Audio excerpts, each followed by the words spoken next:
I debated with myself for months exactly how to start our first episode and exactly what I wanted to convey with the very first show.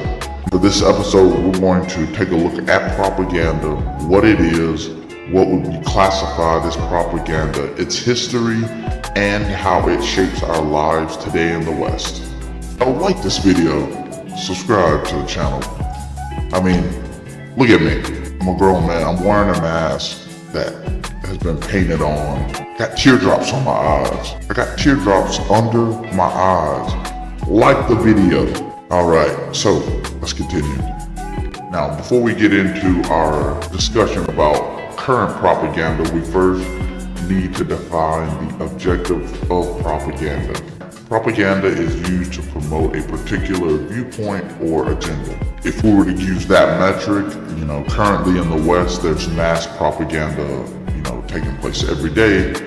So we want to narrow that definition a little bit. So propaganda could be defined as information, ideas, opinions, or images, often only giving one part of an argument that is broadcast, published, or in some other way spread with the intention of influencing people's behavior.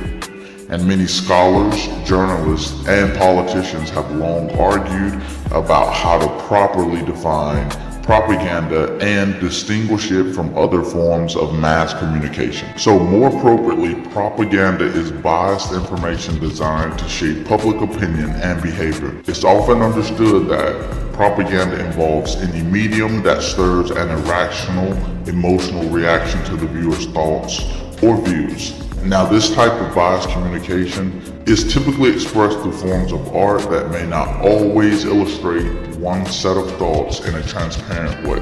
Now, propaganda historically could be traced back to the Greeks, and we're going to use an example of a Greek commander and a later example of propaganda. So as city-states, the Greek citizen class were well aware of their shared group interests. Moreover, the Greeks were kept updated on the affairs and the struggles of their city-states. So on religious and political matters, their disagreements would often give rise to propaganda and counter-propaganda. Now, although propaganda wasn't used by the Greeks in the way that we are accustomed to today with the digital media we consume, the arts were a primary medium for the Greeks to project their thoughts onto the groups. So making efficient use of drama and oratory, the Greeks were effective at teaching political, social, and moral ideas. And with the use of theater, games, assemblies, and religious festivals, Greeks were able to influence large groups of their citizens and countrymen to their ways. And therefore, since the age of the Greeks, any society which had common knowledge and an awareness of similar interests participated or made use in propaganda. And just a few notable historical examples: Greek commander Themistocles in 480 BCE used disinformation to get Xerxes into a naval battle at the Straits of Salamis. Now, the straits were so narrow that it allowed the much smaller Greek fleet to outmaneuver the much larger Persian fleet, and this allowed the Greeks to defeat Xerxes' armada, right? And Pope Urban II used religious propaganda to stir up support for the Crusades. So with that said, many of our historical, military, and political leaders have used propaganda.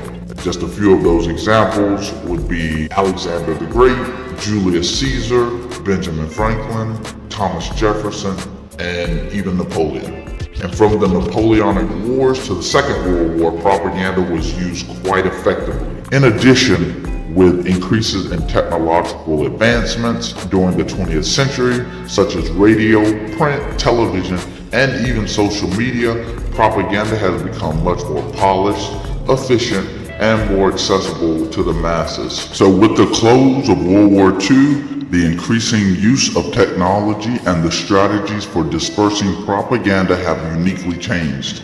Propaganda we consume today employs tactics used in advertising, communication, public relations, and more. With television and internet increasing the rate of speed and the reach of information in a global economy, Consumers must now critically analyze information to make better informed financial decisions.